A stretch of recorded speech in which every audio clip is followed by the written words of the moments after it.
Hey guys, still on lesson 2.11, looking at example 2. It says, as you ride a Ferris wheel, your distance from the ground varies sinusoidally with time. When the last seat is filled and the Ferris wheel starts, your seat is in the position shown. They put a point on the picture here. This is where you are when the ride starts.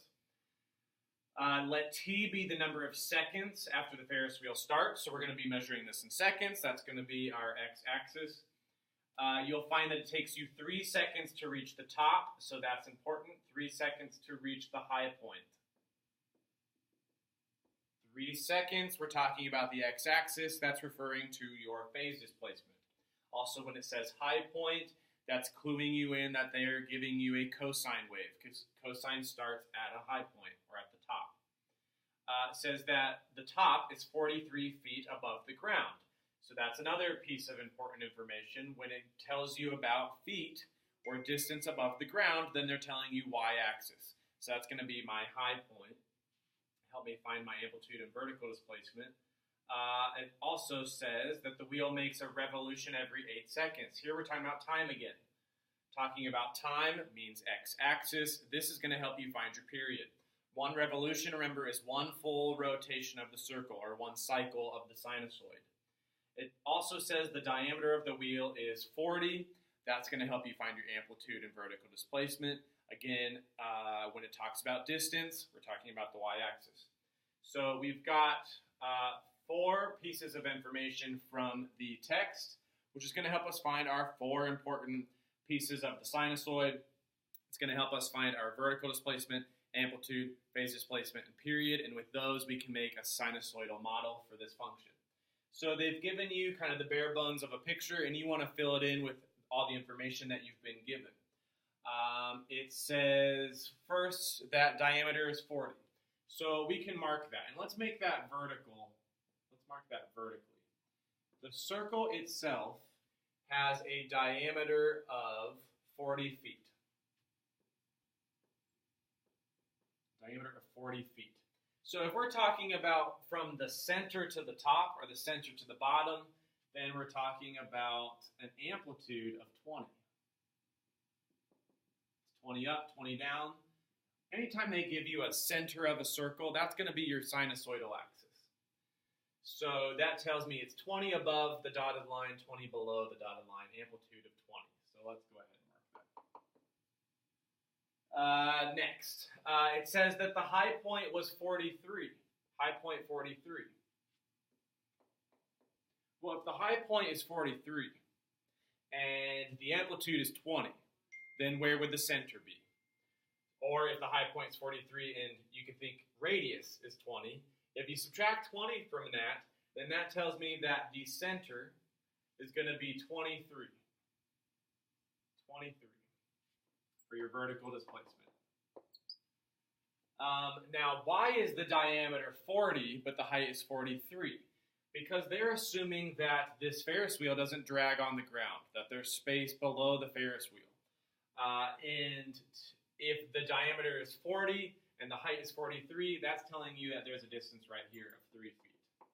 That might not be important to the problem, but it is important for the context of the problem to figure out what's going on. Then let's look at all the stuff that they talk about time. They say it's 3 seconds to reach the top, so that's going to give you your phase displacement. Phase displacement, 3 seconds, and we are going to have a cosine wave, because it says it was at the high point, or the top of the circle.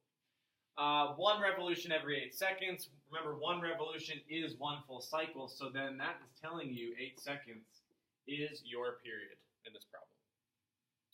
So part A of the problem wants you to create a graph. So let's go over here, take our important pieces of information, and make a graph out of it. They said that they wanted t, time in seconds, to be your input variable, and feet above the ground, we're going to call that d for distance.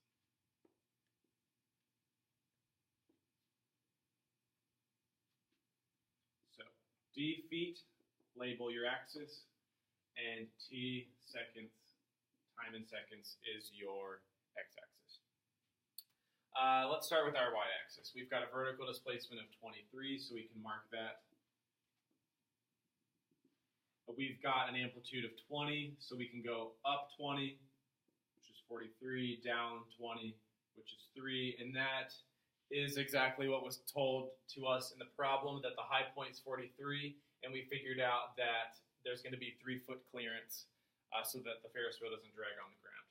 Then we look at the x-axis, and the first time they gave me was 3 seconds, so I'm going to mark that. And then it said it took 8 seconds to make 1 full cycle. So if you go 8 seconds later, after 3, that's going to put you at 11. Remember, we want 5 critical points to make that full shape of the sinusoid. So if we take that period divided by 4, that tells me to go up by 2 seconds each mark for each critical point. So if I go up by 2, the next one's going to be 5, then 7, 9, and then the 11 that we already knew we were going to end with. So we've got our x-axis, our y-axis, we just plot the points. It said in the problem, 3 seconds was your high point. So we're going to put the high point there. And we know that if it's rotating sinusoidally or behaving sinusoidally, that it's going to go high, middle, low, middle, high. And so we can make our shape, a curved cosine wave out of that. So there's our graph for part A. Part B wants the equation. Part B, we're going to make an equation out of the graph. If you know how to look at a graph to make an equation, do that. If you just want to look at your criteria, you can do that. So we know that our output is d distance. We're starting with vertical displacement, which was 23, then plus the amplitude, 20, cosine, because they said start at the high point. Then we've got our b value, which we'll do in a second. This is going to be in radians, but we're going to be using t for time, and then minus your phase displacement, 3 seconds. The b value in here, since we're in radians, we're going to do 2 pi divided by your period 8, and when you reduce that, you get pi over 4. Pi over 4 is the b value that goes in the equation. So that is the equation that we're looking for in part B. Part C, it doesn't, and I'm sorry, the example doesn't say this, but this is what they wanted. Part A was a graph. Part B, they want the model or the equation for the graph. Part C wants to know how high is the graph, or how high are you? How high is your seat on the ride? How high are you at 6 seconds? How high are you at 6 seconds? So if we look at our graph, we can make a good approximation. We can look at 6, which would be halfway between 5 and 7 here. We know 5, you're at 23 feet. 7, you're at 3 feet. So we can make some sort of logical guess that, I don't know, you're going to be somewhere between 3 and 23, maybe 10. Maybe you'll be at 10 feet. We know we won't be above 23. So we can make a good logical guess, which will help us figure out whether our answer makes sense. To figure it out, though, if they are telling you a time, that means plug in 6 for t. So we take the equation that we made in part B, and we're going to plug in 6. Plug in 6. So let's do this first. 6 minus 3 is 3. Put 3 on the pi, and then we're going to type this into the calculator. You're going to do cosine of 3 pi over 4 in radians, multiply that by 20, add 23, and we get 8.86. Since we're talking about distance, this is feet. And that is how high above the ground you are, which makes sense because we guessed something between 3 and 23. I said maybe around 10. This is pretty close to 10, so it was a good approximation. 8.86 feet, our answer makes sense. Part D, again, you can't see it because I forgot to put it on the paper, but D is asking at what time are you 18 feet above the ground? At what time are you 18 feet above the ground?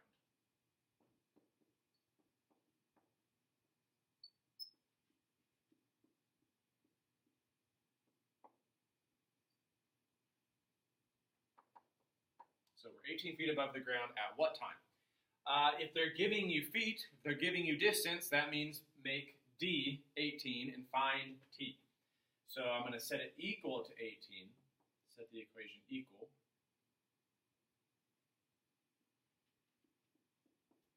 And we're going to solve for T. So the first thing we're going to do is subtract 23 to the other side, over to the 18. And then we're going to divide by 20. So if I subtract 23, and then if I divide by the 20, we're going to get negative 1/4.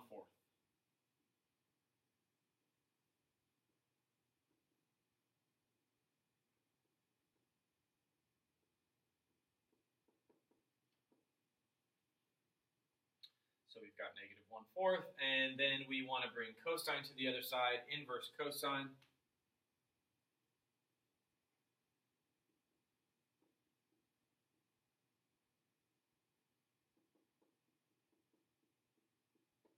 Then you want to do reciprocal of your b value, so we've got 4 over pi now in front.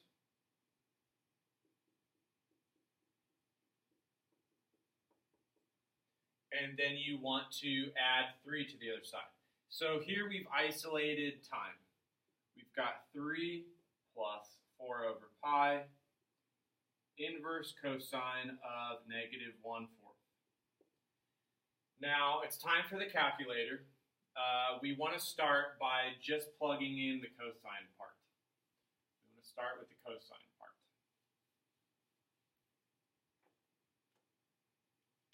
So I'm going to go up here.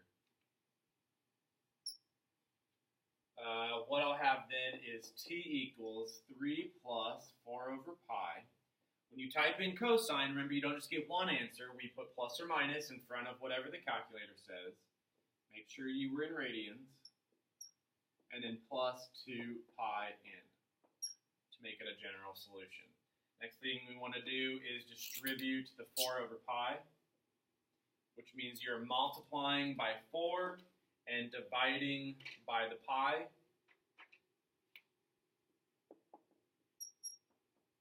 So what you get is plus or minus 2.32.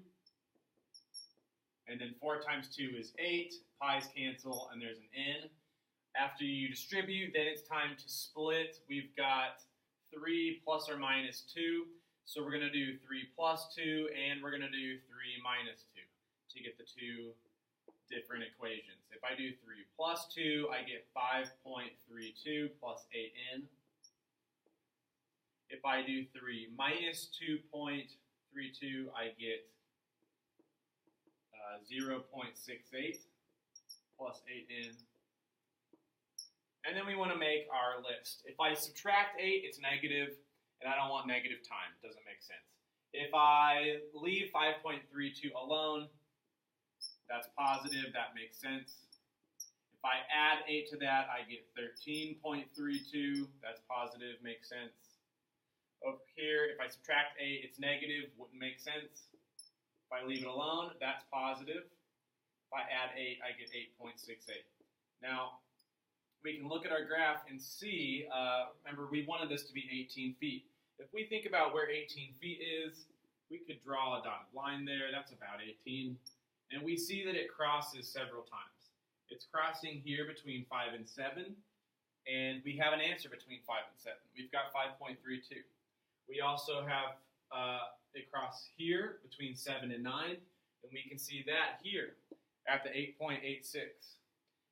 But I've got a number before 6, or before 5, which is 0.68. And that tells me that there's actually more to the graph before the 3 seconds. Remember, we're going up by 2. So what if I went down by 2? Then I've got 1, negative 1. We don't want to go negative time. But it's going to cross in the middle at 1. So we can continue to go to the left on our graph over here. And then it's going to hit the low point over here at negative 1. But we see that it's crossing this dotted line somewhere before 1. Somewhere before 1. And that is why we got 0.68 seconds for our first positive time. What did this problem say? It says, at what time are you 18 feet above the ground? So it's asking really what's the first time that you are above or you're at 18 feet. So the first time would be 0.68 seconds. So 0.68 seconds. If it asks for the second time that you're 18 feet above the ground, that would be 5.32 seconds. If they ask for the third time, you've got 8, fourth time, 13. So it depends what they're looking for. But there you go. There's example 2. I hope you enjoyed it. Have fun on your homework assignment.